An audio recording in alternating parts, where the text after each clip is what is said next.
Olá, pessoal, boa noite. Sejam todos muito bem-vindos a esta live de hoje. Hoje eu convidei uma pessoa especial para estar aqui comigo, que é a Giovana, para a gente discutir, né, sobre aí esse esquema da defectividade na superdotação. Enquanto a Gi vai entrando, né, todo mundo aí seja todo... Tá entrando. Deixa eu aprovar ela aqui. Eita, não tá dando. Oi, Gi, boa noite. Tudo bom? Boa noite. Tudo bem, Gi? Boa noite, pessoal. Boa noite a todos. O povo tá entrando aqui, Gi. Então, vamos lá. Então, muito obrigada, Gi, por ter aceitado, né, estar aqui comigo. A gente conversa sobre isso todos os dias e de noite a gente também tá aqui falando a mesma coisa. É verdade. Eu queria que você se apresentasse, Gi, né? Por mais que a maioria aqui conhece, né, você, queria que você também se apresentasse aqui para todo mundo. Legal. Então, eu sou Giovana Strobel, eu sou sócia aqui da Cognos, né? E trabalho com superdotação desde que eu me formei, porque era a menina dos meus olhos, né, Poli? Hoje também é a menina dos seus, né? E dentro disso a gente acaba vendo, né, todas as fases do desenvolvimento, né, Poli? Desde os pequenininhos até os adultos. Você pega até idosos, né? E a gente vê essa construção da personalidade, o quanto algumas características da superdotação têm impacto nisso também, né? Então, hoje a gente veio falar aí sobre o tema que você escolheu, que eu achei super legal, sobre defectividade, porque é uma coisa que a gente vê com muita frequência na clínica, né? Então, obrigada pelo convite.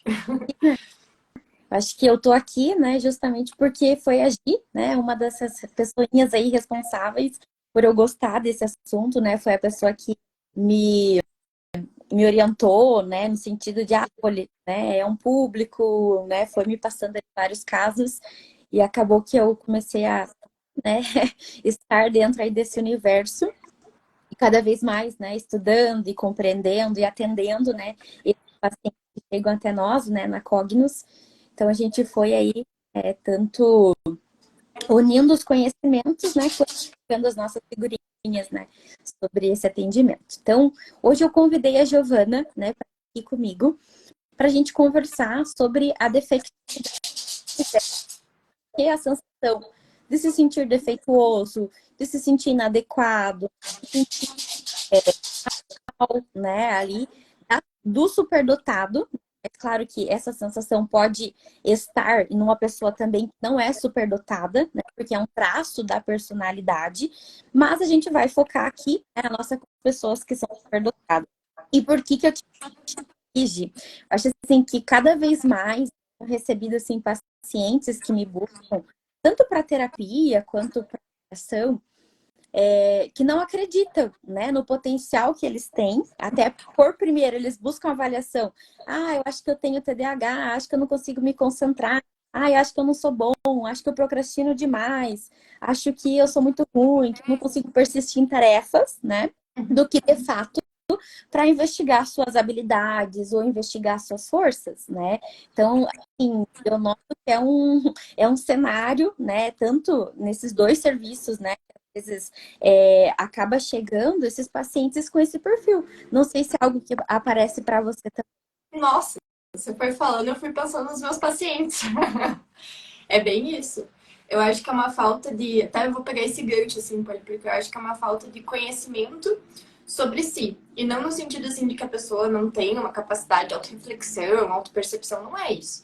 Mas, assim, você falou, né? Ah, eu sinto que eu procrastino muito. Hoje mesmo eu estava escrevendo um laudo de um paciente que. O que acontece com ele, que ele procrastina muito? Não é que ele procrastina, é que ele tem muitas demandas, né? E aí dá uma sensação de dificuldade de gerenciar o seu tempo, de se organizar, né? Porque sim, porque quando eu tenho muitas coisas, eu sei quando eu tô nos meus períodos assim, você também sente isso, né? O quanto é difícil pra gente dar conta de todas essas facetas que a gente tem que dar conta. Então, não é que eu tenho uma dificuldade executiva, não é que eu tenho uma dificuldade ali de gerenciamento de tempo, de priorizar as tarefas, de estabelecer o passo a passo, mas sim que eu não tenho esse olhar, né, para o quanto eu estou fazendo. né? Que daí é coisa da superdotação que a gente ouve tanto, né, Poli? Quantas vezes a gente recebe um paciente que chega falando assim, nossa, eu sou muito inteligente e tá tudo certo comigo? Nunca, né? E se chegar, a gente já fica meio preocupado. Que geralmente não é superdotação, né? Uhum. E eu acho assim também que nesse cenário, né, a gente vai verificar assim, que muitas vezes esse indivíduo já chega assim numa comparação, né? Ah, porque o meu esposo, ele se concentra muito mais do que eu.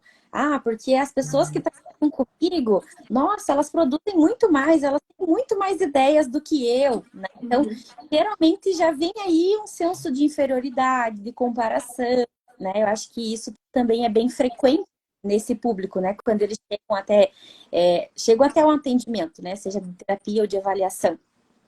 E eu queria, hoje, né, propor uma discussão aqui para todo mundo que está aqui acompanhando, justamente assim, de onde que se forma, né, essa crença, né, é uma crença assim que ela nasce do nada, né? Como é que vai se formando esse traço, né, desse indivíduo se sentir assim, tanto com base, né, ali nas próprias experiências do superdotado, quanto com base, né? A gente sabe que, claro, nós estamos numa cultura, né, onde a produtividade ela é muito reforçada, né? Então, tem traços culturais, sociais por trás de tudo isso. Mas aquilo que está ali no funcionamento familiar, aquilo que está, né, dentro das histórias de vida, a gente consegue mapear, assim, esses perfis, né? Ou não? Sim, aí a gente entra num conceito do que é um esquema, né, Poli? Que eu acho que é importante, até porque a tua semana inteira vai ser sobre esquemas, Uhum. né? Então, assim, para quem nunca ouviu falar nisso, enfim, né? A terapia do esquema, ela fala sobre os esquemas como crenças e modos de funcionamento que a gente tem, que se originam lá na nossa infância e na nossa adolescência. É o clichêzão da psicologia, né? Ah, aconteceu na tua infância e tal. Mas é verdade, né? Porque quando a gente cria essa forma de ver o mundo e a gente continua levando ela para outros lugares lá para frente, né, na nossa vida adulta, e a gente continua perpetuando essa crença, né? Mesmo que ela não seja adequada para aquela situação, a gente está vendo o mundo com uma lente, né, determinada. Então, só para ficar mais concreto isso para quem está nos ouvindo, né, Poli? A defectividade, por exemplo, né? Quando eu era criança, de repente, de forma explícita ou implícita, tá, gente? Não precisa assim, ser aquela família horrenda, que os pais foram, nossa, super violentos, etc. Não é isso. Pode acontecer também, né? Mas às vezes, o meu pai falava assim pra mim, faz um desenho aí. E aí, quando eu ia fazer o desenho, ele ia lá e corrigia, né? Às vezes, o meu pai ia lá e falava pra mim assim, tirou 9,8, mas e o 10? Cadê? Né? Ou então, eu ia fazer alguma coisa, a pessoa já ia fazer em cima de mim, né? O meu cuidador já ia fazer em cima de mim porque entendi ali que eu não era capaz de fazer tão bem quanto eu deveria, né? Quando criança. E aí isso vai criando uma sensação de que eu não faço nada direito, né? De que eu tenho defeitos, que se as pessoas entenderem como eu funciono de verdade, elas não vão gostar de mim, né? Porque é isso que esse cuidador tá passando para essa criança, seja isso consciente ou não, seja isso, né, proposital ou não. E aí, quando a gente é adulto, né, e a gente perpetua essa crença na nossa vida, mesmo que a gente esteja num relacionamento super legal, com pessoas legais, e quando eu falo relacionamento, não é só relacionamento amoroso, né? Tô falando do trabalho, dos amizades, né? Então, mesmo que eu esteja com uma pessoa ali super legal, que entende como eu funciono, que tem tolerância aos erros, né? Porque isso é ser saudável. E quando a gente tem tolerância ao erro, é quando a gente tem flexibilidade cognitiva, é quando a gente entende que os erros vão acontecer de qualquer forma, né? Com todo mundo, e a gente tem que aprender a lidar com aquilo, né, Poli?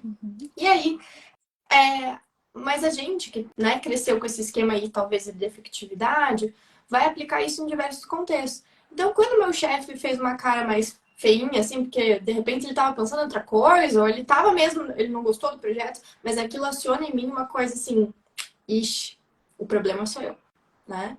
Eu tenho muitos defeitos. Ou quando eu vou sair no encontro com a pessoa, não conheço direito, etc. Nossa, falo alguma coisa, eu faço alguma coisa que eu achei que foi inadequada. Putz, aquilo aciona ali minha crença de defectividade. Essa pessoa não vai gostar de mim se ela souber como eu sou. Uhum. E aí entra a questão da superdotação, né, Poli? Eu acho que tem algumas vertentes pra gente explorar aí.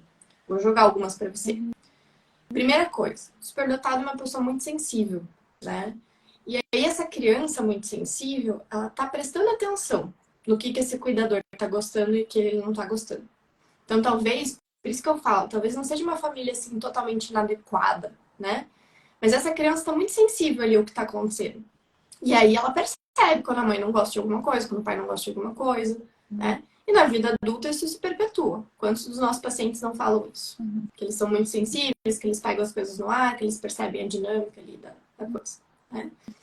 Existe um outro lado que é da autoexigência também, né? De sentir que você tem que fazer muitas coisas. Daí foi isso que você falou, né? Nossa, eu não tenho tantas ideias, parece que eu não sou tão produtivo quanto as outras pessoas. Será? Né? Teu dia tem 24 horas que nem o de todo mundo, né? E aí você, às vezes, talvez você tenha dificuldade de colocar o que é importante para você, ou você tá muito preocupado com realmente com o que o outro tá fazendo, né? Então, são algumas coisas assim que eu penso que tem a ver com a superdotação, especificamente nesse esquema de defectividade, né? Uhum. E eu acho que o que você até falou agora, Gi, é o que eu mais vejo, né? Assim, dessa família ser uma extremamente exigente, né? E os pais ali terem uma régua gigantesca, né? Para medir essa criança e avaliar tanto o comportamento, mas, assim, avaliar o modo que essa criança expressa as emoções, avaliar tudo, né? Então, e muitas vezes não ter esse espaço, né, de validação, ou não ter espaço, né, de ser espontâneo, ou ter o espaço, né, até de lazer, de espontaneidade, né? Então, eu vejo assim também que muitas vezes, e talvez é onde vai aparecer mais essa queixa, né, do ser suficientemente bom, né? Eu vejo que aparece mais nesse campo, pelos que eu atendo, né?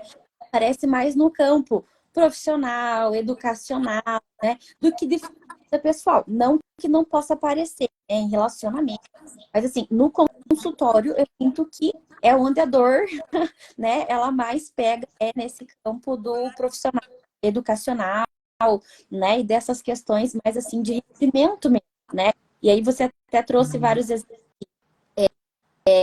né, das famílias assim onde se espera muito o 10, né, ou não recompensa o 8, né? Então, você tirou 7, mas 7 não é 10, né? Você tirou tanto, né? E aí olhar só para aquele erro, olha, mas olha o tanto que você errou, né? E aí não reconhecer tudo que a criança fez, que foi, sei lá, né? Que foi a nota boa. Então, muitas vezes, e até quando a gente pega, né, o conceito ali da defectividade, né? É a sensação o quê? De eu ser rejeitado, né? Por algo que eu fiz ou que eu não fiz, né?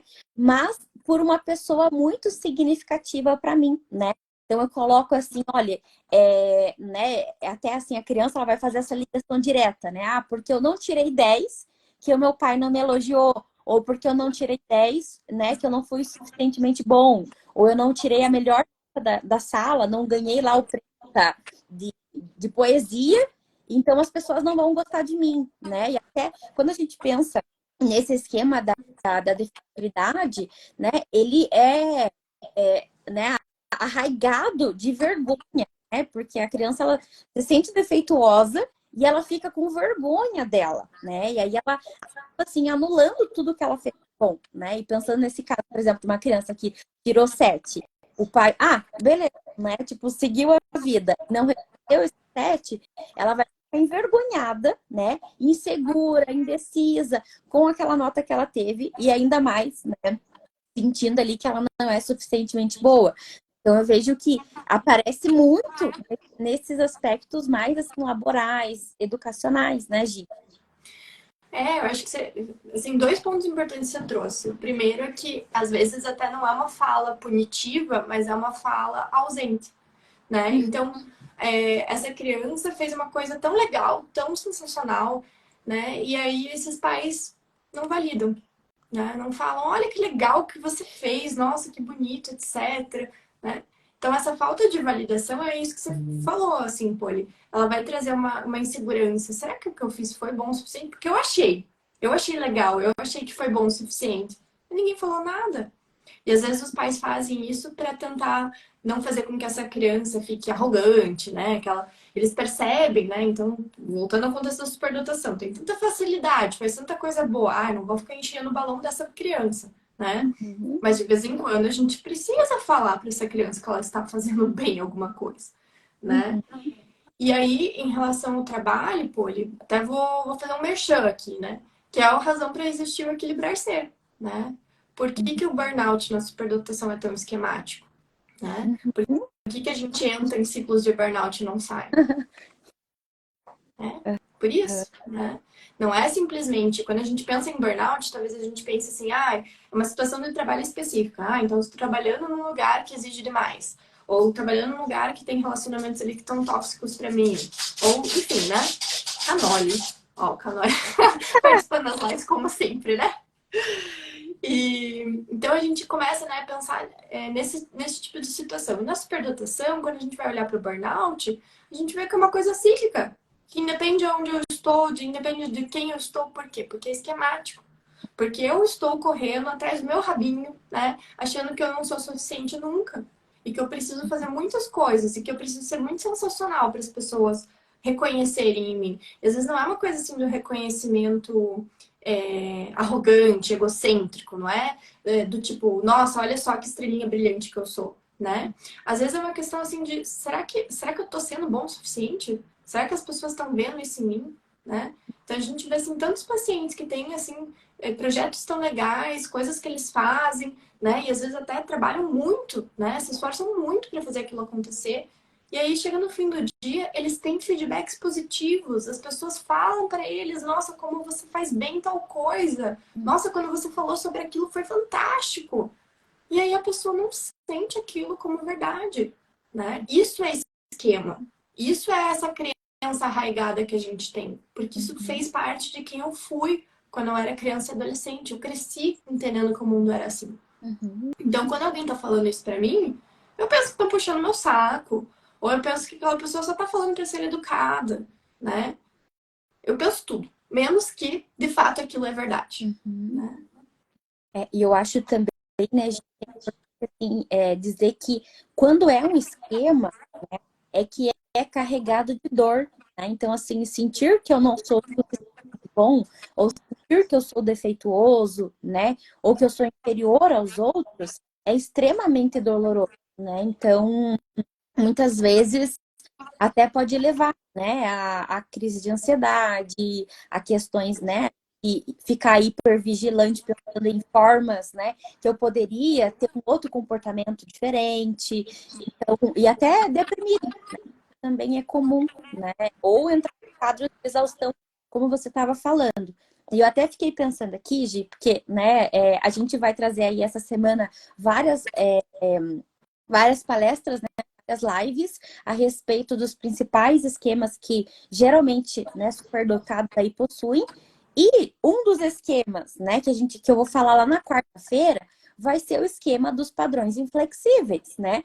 Que vem muitas vezes no superdotado para compensar a dor de se sentir efetivo, né? Então, assim, como eu não sou bom o suficiente, eu desenvolvo um alto padrão de perfeccionismo, um alto padrão de funcionamento, eu me dedico muito, eu me esforço muito, eu faço, né, eu trabalho 24 horas, né? Porque dormir para mim não importa, né? Então tem vários comportamentos que acabam compensando e gerando outros problemas, né? Como o burnout, que você falou agora, né? Que é muito comum, né? De vir para tampar essa dor. Mas essa dor continua lá, né? Eu acho que isso é importante, né? Os padrões inflexíveis, essa postura de um perfeccionismo exacerbado, de autocrítica, muitas vezes vem para esconder essa dor, né? Que a gente está falando aqui, e que não é uma dor, né? Assim que como adulto, vou adquirir essa dor. Não, a gente está falando desse padrão esquemático, né? Então, é uma dor infantil, né? É uma dor ali que a gente através dessas experiências infantis foram adquiridos. Eu costumo falar, Gi, não sei se, né, se você já escutou, mas eu costumo falar que é um tapetinho, né? É um tapete que a gente constrói, né? Seja ali com fio, com lã, com o que for, né? E aí a gente tem que caminhar nesse tapete. Tapete, muitas vezes vai ter uns buracos, vai ter uns fios soltos, né? Através do que a gente viveu na nossa história, né? Porque o nosso pai, a nossa mãe, talvez, né? teve ali as questões deles e eles tentaram, né, fazer o máximo pra gente. Mas, né, muitas vezes não vai ser suficientemente bom pra gente, né? E vai ter esses buracos, esses fios soltos. E aí, né, quando a gente é adulto, a gente consegue olhar para esse fio solto, né? E talvez a gente consiga, né, passar lá a agulha, voltar, costurar, colocar um remendo, não sei, né? A gente consegue fazer esse movimento porque a gente é adulto. Então, acho que isso também é o bacana, né? Por isso que a gente está aqui discutindo sobre terapia de esquema, né, para superdotados adultos, porque é o momento que a gente consegue, igual a gente, né, criou ali o programa, o Equilibrar Ser, né? Que é um programa justamente de voltar lá e reconstruir esse tapete, né, através da nossa fase adulta. Nossa, sim. Eu vejo, assim, duas coisas importantes que você falou, Poli. Primeiro, questão de modos de enfrentamento, né? Então, se a gente tem essa dor tão grande, a gente vai achar um jeito de lidar com ela, né? E daí, talvez na nossa infância, a forma como a gente acha de lidar com ela, porque eu não posso mudar o meu contexto na infância, não posso mudar meu pai, minha mãe, não vou enfrentar, não tenho nem consciência do que está acontecendo direito, né? Não tenho uma identidade formada, tantas coisas. E aí, a gente talvez entre ali no que a gente chama, né, de protetor desligado. É como se a gente desligasse as emoções, justamente para desligar essa dor. E a gente entra em alguns movimentos aí na nossa vida para se desconectar disso. E trabalhar muito pode ser um movimento. Porque se eu estou trabalhando muito, eu nunca vou entrar em contato com essa dor do tipo de olhar pro lado e falar que, nossa, o meu vizinho está fazendo mais do que eu. Né? O meu colega de trabalho está fazendo mais do que eu. Né? Então, eu tô trabalhando muito, tô fazendo o máximo que eu posso, desconectei da dor. Só que isso não é saudável. Aí entra o que você falou, né? Esse adulto que vai olhar para isso, ele vai fazer movimentos de ser saudável. Foi isso muito assim que eu vi lá no grupo e vejo muito com os pacientes, né? Então, o que eu vou fazer? Eu vou delimitar horários de trabalho, eu vou entender que a minha saúde está deteriorada por conta disso, eu vou entender que eu somatizei por conta disso, eu vou entender que na superdotação, né, a gente tem aí 20% de incidência na população superdotada de doenças autoimunes. Então, isso é muito maior do que na população em geral. E o que doença autoimune tem a ver? Com cortisol, que é estresse, né? Então, assim, todo esse padrão de funcionamento está fazendo com que o meu corpo fale, meu Deus, eu preciso de um arrego. Quando eu começo a lidar com isso, aí vai ser difícil, porque eu estou mudando padrões de funcionamento e não só isso. Eu procuro pessoas na minha vida, inconscientemente, que vão fazer com que eu me sinta daquela forma. É aquela pessoa que vai te dar o chicotinho quando você precisa. Porque é isso que você conhece, é isso que você gosta, entre aspas, né? Apesar de ser uma dor, é aquilo que você conhece. Então é aquele chefe que vai te falar, não, tem que fazer mais coisa. Nossa, tá saindo 5 horas da tarde do seu emprego? Como assim? Né? Como assim você tá indo fazer um esporte? Como assim você tá indo ver seus amigos num dia de semana? Como assim você não quer trabalhar num final de semana? Né? Nem vou entrar no âmbito produtividade, que a gente já tem muitas pesquisas falando que trabalhar mais não faz a gente ser mais produtivo, né? Mas vamos entrar nisso, assim. O que um adulto saudável vai fazer? Ele vai olhar para tudo isso e vai perceber o que ele precisa. Ele vai fazer o que o adulto devia ter feito com essa criança. Ele vai falar para essa criança interna, né? Você já fez o suficiente, tá bom. Você não precisa fazer 120% toda vez. Você errou e tá tudo bem, porque todo mundo erra.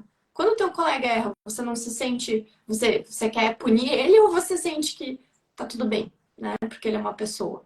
Você não entende que ele teve um dia ruim, ou que ele tá com um problema de família, ou que X, Y e Z? Mas por que quando é com a gente é tão difícil da gente fazer isso? E de comunicar isso pros outros, né, Poli? Do tipo, hoje eu estou tendo um dia ruim. Ou nesse momento eu não posso pegar mais um trabalho porque eu já estou esgotado, né? Por que é tão difícil de fazer isso? Porque a gente tem essa crença interna de que se a gente não fizer, não vale a pena. A gente não vai ser reconhecido. Então é um padrão difícil de quebrar, né? E eu acho que enquanto você foi falando, Gi, eu fui pensando também que muitas vezes, né, você fala do protetor desligado, né? E eu fiquei pensando também num outro modo, né? No protetor ali autoaliviador, né? Até assim, num perfil muito, né? Que aí acaba indo ali num perfil assim de trabalhar, trabalhar, trabalhar, ou produzir, produzir, produzir, ou criar, né? Então, às vezes até não percebendo o corpo, né? As necessidades do corpo, até que você colocou, né? O lazer, o esporte, a atividade física, né? Mas até necessidades assim, básicas, né? Então, uma coisa que eu sempre escuto também dos pacientes, quando eu tô lá em hiperfoco, eu não sinto o meu corpo, né? Eu não sinto que eu tô com dor de cabeça, eu não sinto com fome, eu não sinto com sede, eu não sinto que eu tinha que fazer atividade, que eu tinha que levantar, ficar. E aí, quando eu saio daquele estado, nossa, eu sinto tudo. E daí fico extremamente cansada, né? Mas assim, esse mecanismo muitas vezes vem para auxiliar, né? E acaba assim, desconectando ainda mais de uma emoção, né? E principalmente assim, quando a gente pensa nessa dor de ser defeituoso, é uma dor difícil de sentir, né? Então, assim, o nosso cérebro, ele quer economizar energia. Ele vai querer toda hora ficar se conectando com essa dor de se sentir defeituoso? Não, né? Então, a gente vai desenvolver esses padrões de funcionamento, esses modos, para a gente lidar com isso. Mas resolve? Não, né? A gente acaba só postergando esse problema para frente e às vezes até piorando, né? Pensando num perfil muito workaholic, pensando no autoaliviador para uso de substância psicoativa, né? Então, assim, vai para um outro caminho, né? E a emoção continua. E pensando na emoção, pensando ali, né? E também aqui, nesse esquema, né? Eu acho que vem assim, uma intolerância. Eu sinto isso muito dos meus pacientes, né? Uma intolerância crítica e até na devolutiva, para eles, tipo, um ambiente extremamente angustiante, assim, né? Tipo, o que você vai me mostrar sobre o meu funcionamento? Né? Eu percebo que muitas vezes eles vão ser muito intolerantes a críticas, né? Vão ser muito rígidos, né? Quando eles erram, né? Muito até punitivos, né? Quando eles erram. Não sei se é algo que você também percebe esse comportamento. Com certeza. E outras coisas também, até de hipercompensação, sabe, Poli? Do tipo, frases do tipo, né? O cansaço é para os fracos, né? Eu não tenho esses problemas aí que todo mundo tem. Nossa, fica sentindo dor de cabeça. E como assim, né? Eu não tenho isso. Eu trabalho, eu produzo, não tenho tempo para ficar pensando nisso, né? E daí vai para a questão da hipercompensação, né? Ou então da gente se resignar àquilo, né? De entender que, nossa, eu sou assim mesmo. Ninguém vai gostar de mim, eu não vou ter reconhecimento no meu trabalho, né? Não importa o que eu faço. Não importa o que eu faço, não vai acontecer, né? E necessidades de, por exemplo, assim, quando a gente falou, a gente deu alguns exemplos aqui, né, de sistemas familiares, né? A gente até foi você que me disse uma vez isso, né, que o fruto não cai longe do pé, né? Muitas vezes esses pais vão ter esses esquemas também, né? Vão perpetuar essas crenças ali no contexto familiar, né, dessa criança, mas assim, pensando ali na infância, que necessidades que faltam, né, quando a gente pensa que desenvolve essa crença. O esquema é uma visão de mundo, é uma visão de mundo tanto de enxergar o mundo, quanto sentir o mundo, né, quanto viver o mundo, né, então, o que falta ali na infância, né, que faz com que ele desenvolva essa sensação? A gente vai falar daí de vínculo seguro, né? O que é um vínculo seguro? O que é essa necessidade? Até acho que é importante falar isso, né, Poli? Todos nós temos necessidades emocionais. São 5 necessidades universais que a gente tem. E a primeira delas, né? A Poli vai falar sobre as outras aí ao longo das lives, mas acho que é importante falar dela. A primeira delas é o vínculo seguro. E até a primeira em ordem cronológica. O que o bebê precisa, né, da mãe, inicialmente, que está ali amamentando, cuidando, etc. Vínculo seguro. Senão ele não sobrevive, né? E a criança vai crescendo e ela vai precisando desse vínculo seguro de formas diferentes. E por que é o vínculo seguro? Se a gente vai pensar defectividade, o que isso tem a ver com o vínculo seguro, né? Porque o vínculo seguro é o vínculo incondicional. Quando a gente está falando de defectividade, a gente está falando de condicionalidade desse afeto. Até alguém perguntou ali nos comentários, isso é uma questão, então, né? O que esse pai está transmitindo para essa criança, ou esse cuidador, né? Pode ser um avô, enfim. Que ela só vai ser realmente amada e apreciada se ela for perfeita, né? Então, quando eu tenho o meu defeito, quando eu tenho o meu erro, quando eu tenho a minha falha, eu não sou amado. E aí a gente criou uma criança disfuncional, que não é verdade, né? Não vai ser verdade isso em todos os relacionamentos. Mas, nesse contexto familiar, é. Então, e aí, como você trouxe, Poli, esses pais podem ser assim também. É muito comum que isso aconteça, né? Então, eles só estão trazendo para essa criança o que eles acreditam que é verdade para eles mesmos. E por isso que a gente ouve tantas vezes. Mas eu também fui criado assim, e tá tudo bem comigo, né? Ah, mas meu pai também não ficava jogando confete em tudo que eu fazia. Ah, mas ele também não ficava falando que tudo que eu fazia era bom, né? E eu tô aqui, por isso que eu virei esse super profissional que faz tantas coisas, que tem sucesso financeiro, que isso, que aquilo. É isso mesmo, né? Mas é também por causa disso que você tá cansado, que você não se conecta com a tua vida, né? Você falou do autoaliviador. O que é tão clássico ali desse autoaliviador, né? É a pessoa que não precisa ser a pessoa que está se drogando só usando substâncias psicoativas. É a pessoa que está se drogando no Netflix, né? Quem que não senta no final do dia cansado e fica lá maratonando série?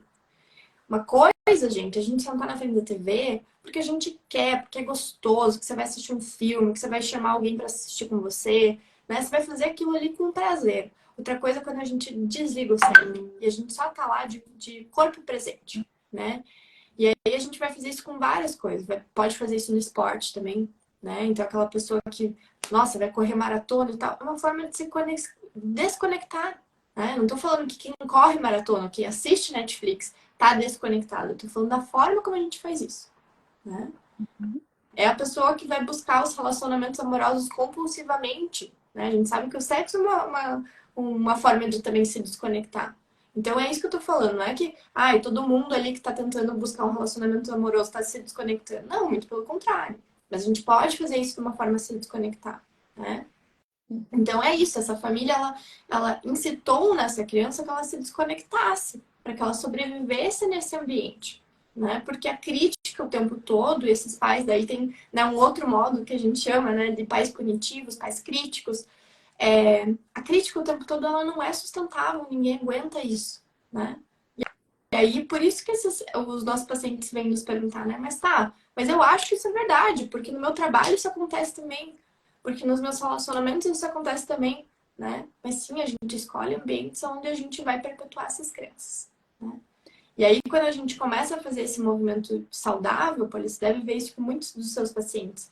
Existe um esvaziamento, dá um desespero, né? Eu falo isso para todos os pacientes. Calma, calma. Eu não faço terapia mais, mas vários que, né, eu encaminho pra terapia, vem me falar isso. Ai, Giovana, eu tô achando que eu tô piorando com a terapia. Não, calma. É que você esvaziou a sua vida. Você esvaziou a sua vida de coisas que te faziam mal. Você esvaziou a sua vida dos relacionamentos que não estavam te servindo mais. Porque os relacionamentos podem mudar.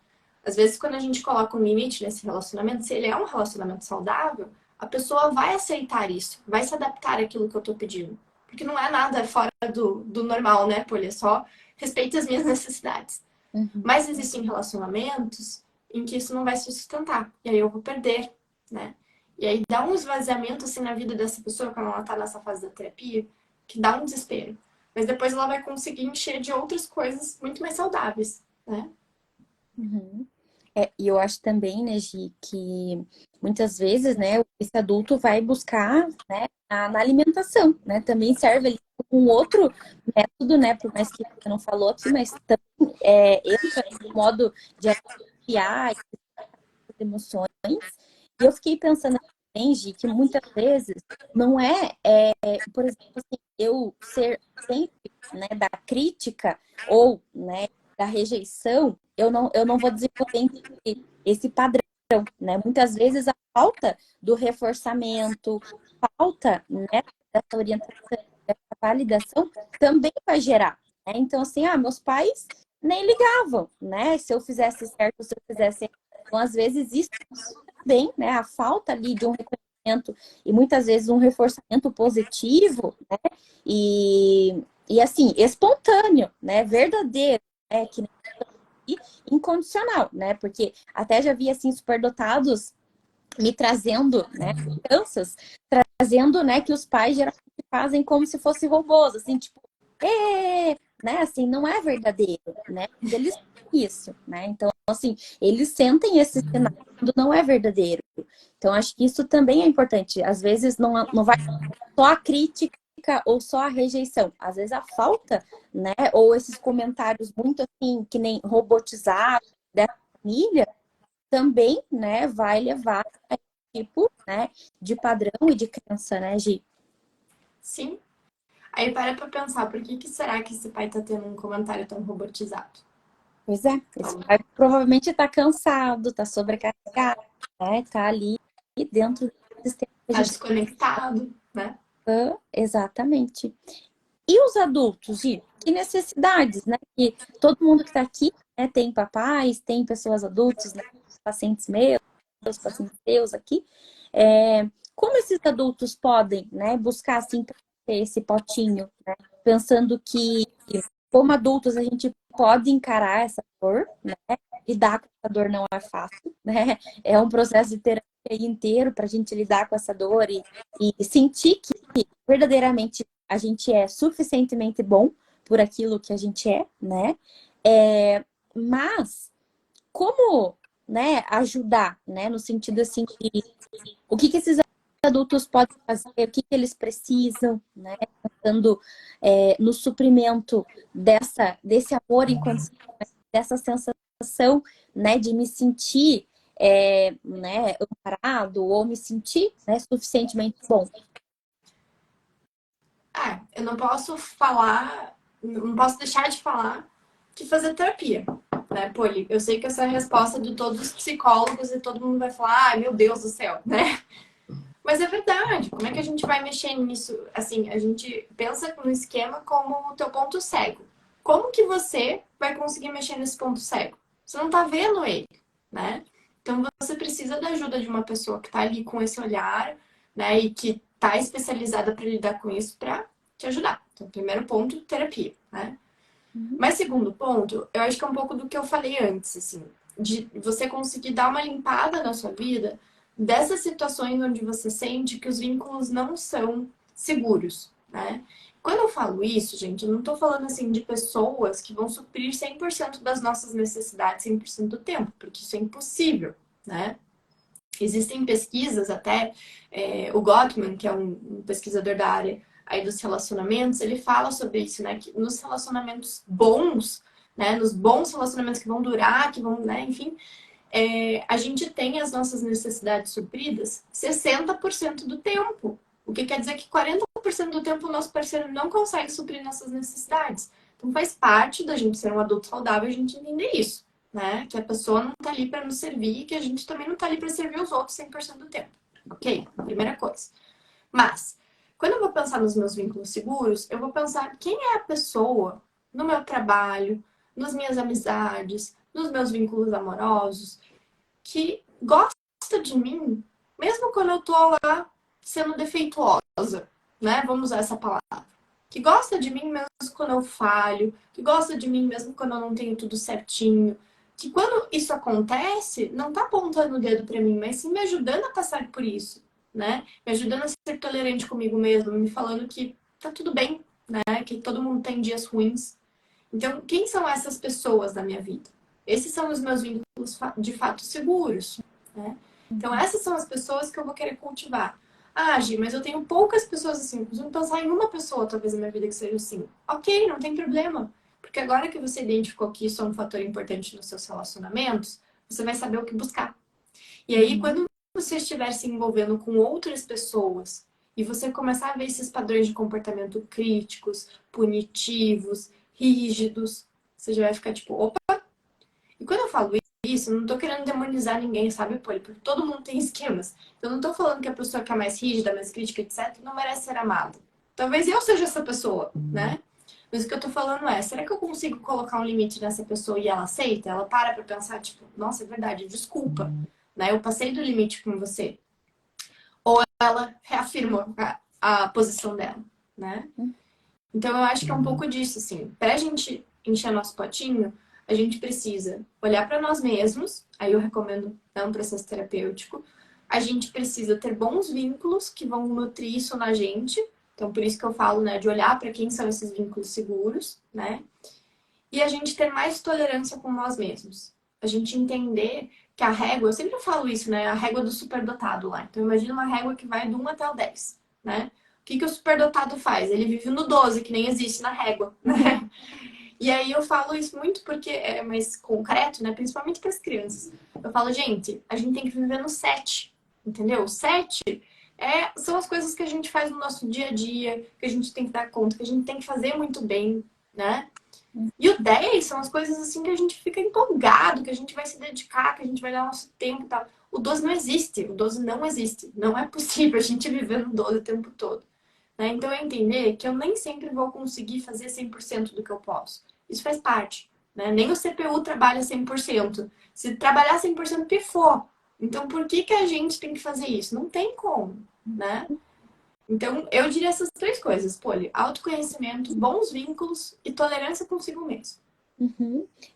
E eu acho também, Gi, enquanto você estava falando aqui, eu fiquei pensando também, assim, dentro desse relacionamento, né, que pode ser com amigo, pode ser com família, pode ser com namorado, namorada, pode ser com qualquer pessoa. Eu fiquei pensando que talvez, né, nesse relacionamento eu possa não ter vergonha de ser vulnerável, né? Então, eu não ter vergonha de se sentir defeituoso ou de ser eu mesmo, né? Porque às vezes não é defeituoso, é ser eu mesmo, né? Com as minhas emoções intensas, pensando na superdotação, né? Ou eu mesmo com esse lado, sei lá, né? Cheio de energia, cheio de disposição, ou ser eu mesmo, né? Quando eu tô depressivo, né? Então acho que é, vai, né, aí de encontro com o que você falou, né, dessa aceitação, validação, também a gente encontrar esse lugar aí, ou essa pessoa, onde a gente possa tirar essa máscara, né, e a gente possa ser a gente mesmo, né. Isso me lembrou um vídeo muito lindo da Brené Brown, que depois eu posso até compartilhar lá para o pessoal ver. A Brené Brown, para quem não conhece, é uma pesquisadora que fala sobre vulnerabilidade, etc. E tem um vídeo dela que eu achei fantástico, que ela fala assim, o oposto de você do pertencimento não é o isolamento, não é o estar fora, excluído desse grupo. O oposto do pertencimento é o me encaixar, porque aí eu estou cortando as minhas arestas para me encaixar nesse lugar, nesse grupo de pessoas, nessas expectativas que tem sobre mim. E quando eu visto essa máscara que você falou, né, Poli, eu preciso ser de determinada forma. Eu não posso ser atrapalhado, não posso ser esquecido, eu não posso ser falho, eu não posso. Eu preciso ser 100% o tempo todo. Né? Então, quando eu tento me encaixar com essas características, eu não estou pertencendo de fato. Então, às vezes, até é melhor a gente estar excluído, à margem, e não participar de certas coisas do que a gente, né, se encaixar. Então, buscar os vínculos seguros é muito disso, né? Ter espaço para ser vulnerável. Mas daí outra fala da Brené Brown também, né? Ela fala, vulnerabilidade só cabe com quem mereceu ela, né? Não é que você vai sair sendo vulnerável com todo mundo. Você não vai sair contando no ponto de ônibus sobre a tua vida, sobre teus problemas, etc, né? Mas você vai testar as águas. Quem que merece saber sobre certas coisas, né? Quem que vai tratar isso com carinho, com respeito? Aí eu posso ser vulnerável, né? Uhum. Mas quantas vezes o esquema da defetividade, né, pô, ele não permite nem que você chegue nisso nos seus relacionamentos, se você não fez um processo terapêutico. Porque mesmo que a pessoa seja maravilhosa, mesmo que ela esteja disposta a te ouvir, a estar ali por você, mesmo quando você não está sendo perfeito, você não se permite. Essa vulnerabilidade não existe porque você não permite. Uhum. E eu acho também, né, Gi, eu lembrei dela quando eu estava pensando aqui, antes de falar, eu lembrei dela também, e eu acho assim, né, que quando eu falei não ter vergonha, eu pensei, né, na coragem, e aí até o título dela, né, a coragem de ser imperfeito. A gente pensar que, né, faz parte da vida humana, né? Vamos pensar lá no bebezinho que você deu exemplo, né, da terapia do apego, né? Da teoria do apego. O bebê não tem como a mãe ficar o dia inteiro, 24 horas, a mãe tem que tomar banho, a mãe não consegue ficar o dia inteiro em cima do bebê para suprir todas as necessidades. Não, né? A mãe tem que trabalhar, a mãe tem outro filho, a mãe tem que cozinhar, a mãe tem que, sei lá, né? Tem um monte de coisas que a mãe tem que cumprir. Então, assim, desde pequenininho a gente aprende a lidar com essas faltas, né? E a gente vai ter que também aprender a lidar com essas questões, né? Que entram dentro dos limites, das nossas vulnerabilidades, aquilo que a gente pode ou não pode, né? que vem de encontro, né? Mas exige um ato de coragem para a gente enfrentar isso. Aí pensando até na questão cultural, né? Onde a gente tem que ser perfeito em todas as coisas, em todas as falas, em todas as palavras, textos, fotos na internet, né? Não pode demonstrar fraqueza, né? Então a gente acaba culturalmente reforçando muito mais esse outro lado, né? Da felicidade a qualquer custo, ou, né, de não demonstrar a vulnerabilidade do que de fato é esse lado, né, Gi? Eu fico pensando muito assim, eu tava pensando aqui, as pessoas mais interessantes que eu conheço são as pessoas mais autênticas, né? Só que aí a gente, até isso a gente conseguiu distorcer como sociedade, né? Que agora a gente vê, assim, eu vejo muito isso nos adolescentes, de encarar esse personagem excêntrico, né? De ter essa personalidade diferente e tal, eu sou muito único. O quanto é difícil pra gente testar quem a gente realmente é, né? Experimentar quem a gente realmente é no dia a dia. Isso é ser vulnerável. Isso é a gente realmente estar confortável com nós mesmos, né? E se deparar com diversas situações e diversas pessoas e continuar sendo quem você é, sem medo de ser quem você é. E não que a gente vai conseguir fazer isso 100% do tempo, não é impossível isso, né? Mas que se eu fosse dar um conselho assim, para quem tá ouvindo, eu diria isso, né? Pratique ser quem você é verdadeiramente. Se coloque em situações que isso vai acontecer. Preste atenção nos lugares que você está se sentindo desconfortável, porque eles estão te falando alguma coisa, ou sobre esses lugares ou sobre você, né? Uhum. E quando você praticar isso, você vai descobrir quem você realmente é. É aí que a gente cria resiliência, é aí que a gente cria flexibilidade cognitiva, né? Será que eu sou uma pessoa flexível se eu estou tentando prever todos os cenários e não errar em nenhum deles? Ou se eu permito, claro, com a minha responsabilidade, fazendo as coisas, né, bem feitas, mas assim, se eu me permito, quando eu erro, testar uma abordagem diferente, ser sincero com as pessoas e falar, eu errei, mas eu já pensei numa solução, né? Essa é uma pessoa flexível, não uma pessoa rígida que tá lá querendo controlar tudo, né? Querendo dar conta de tudo. E eu acho que isso vem até de encontro, né,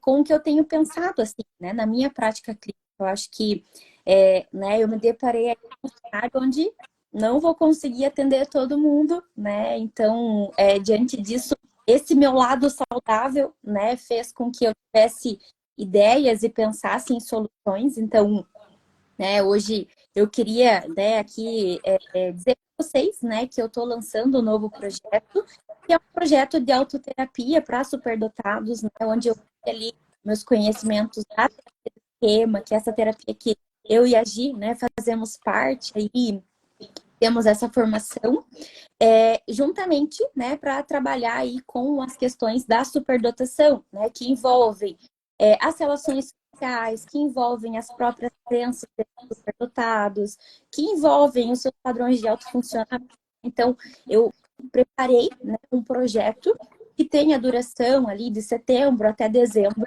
e que vai em encontro com as necessidades emocionais que esses indivíduos precisam, mas também, assim, como esses traços, eles estão sendo, né, como que a gente está visualizando esses traços de personalidade, né? Então, eu peguei lá os 18 traços de personalidade, né, que podem ser funcionais ou não funcionais, né, gerar muito sofrimento na vida de um sujeito, e fiz um projeto, né, de autoterapia, que é um projeto focado, né, no público da conversação, mas se eu, né, ainda não me identifiquei, mas eu né, não fiz avaliação neuropsicológica, mas me identifico com as questões da superdotação, posso participar? Pode, né, porque até o projeto, esse curso, vai ser a possibilidade, né, de você se debruçar ali por um semestre inteiro sobre todos os traços e características da superdotação para se conhecer melhor, né? E o intuito da autoterapia, né, a gente não fala muito sobre autoterapia, mas a gente acaba fazendo, e acho que o superdotado é um serzinho que gosta muito de autoterapia, né? Nunca vi um serzinho mais implicado em querer se conhecer, querer se entender, né? Eu acho que até por isso, Gi, que é o público que eu escolhi para trabalhar, sabe? Né? Porque é um público que você fala, preciso que você faça tal coisa, hoje eu tenho que te dar uma orientação, olha, isso aqui é assim, vou te dar essa recomendação de leitura, né? Sempre eu tenho muito efeito positivo, né?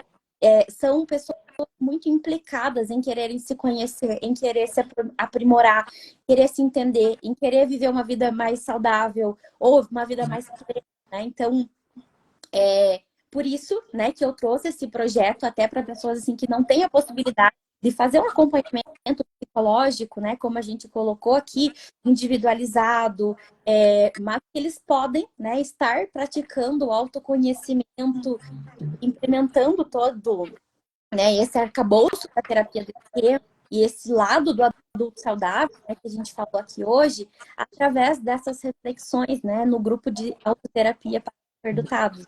Então, eu quero deixar o convite, né, para todo mundo que está aqui assistindo e até deixar um recado, né, que para quem está assistindo, vai lá no meu link, né, no meu link ali da bio, que eu tenho uma surpresa para vocês, né, uma super surpresa aí para vocês. Então, caso vocês tenham dúvidas, né, ficou interessado, mas ainda né, tem alguma questão que quer perguntar diretamente comigo, pode me mandar mensagem, tá? É um projeto, gente, que vai ali começar em setembro e vai até o fim de dezembro, né? São encontros ali gravados, né? Que eu vou trazer a parte mais de conceitualização desses 18 traços do superdotado, né? Tanto funcionais quanto os que geram sofrimento na vida do superdotado. E nesse período, né, vai aí cavar a sua própria história e buscar, né, suas crenças, suas sensações, suas emoções, para cuidar de você, né? Então, esse é o intuito do projeto.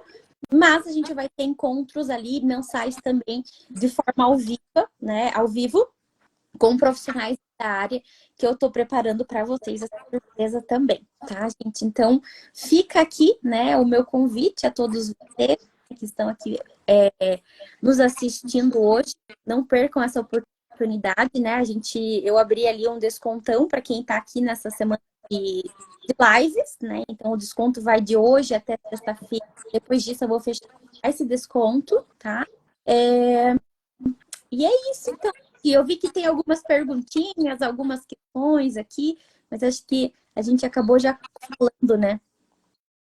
Eu acho que a gente foi abordando todas, pelo que eu vi ali dos comentários. Sim.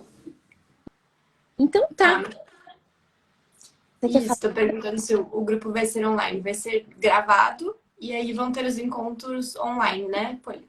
Isso. Vai ser disponibilizado toda semana um encontro online gravado, tá? Nesse encontro online vai ser o quê? Uma conceitualização, né, daquele traço de personalidade do superdotado. Ao longo da semana, vocês vão ter vários desafios para vocês fazerem, né? Então, assim, exercícios práticos para a gente trabalhar com aquele traço da personalidade.